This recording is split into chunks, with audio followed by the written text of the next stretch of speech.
आज भी आई परिस्थिति से कि लोगों ने लाकड़ा लेन ठेठ 15 किलोमीटर मार्केट में जવું પડે છે કાકાને આવું કામ નહીં કરવા જોઈએ કે કરવા જોઈએ હે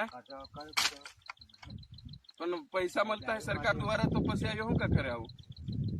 बुढ़ापा में एक सहारो सरकारे वृद्धा पेंशन एक सिस्टम बनावी છે એ સિસ્ટમ મળવા જોઈએ ને એમને મોદી કહેતા ભયું માટે છે જ ને ના મોદી તો કે છે પણ જે મોદી તઈથી નહીં દેખે અહીંના પ્રતિનિધિ આમનું કામ કરવા જોઈએ કે નહીં દિલ્હી નેતાઓ છે ને લખાવ મોદીનો વાક નહીં આ આપણા પ્રતિનિધિ જેને વોટ આપ્યો તમે એ વોટ એ સરપંચ જો બી હોય એમના ઇલાકામાં એમને આ હર બુढ़ा वृद्धा कोई विधवा है एमनु पेंशन મળે ताकि એમને બુઢાપામાં સહારો બને એવી આપણે અપેક્ષા રાખીએ જેને આપણે વોટ આપીએ એમને માટે તો અપેક્ષા રાખીએ કે અમારું કામ કરશે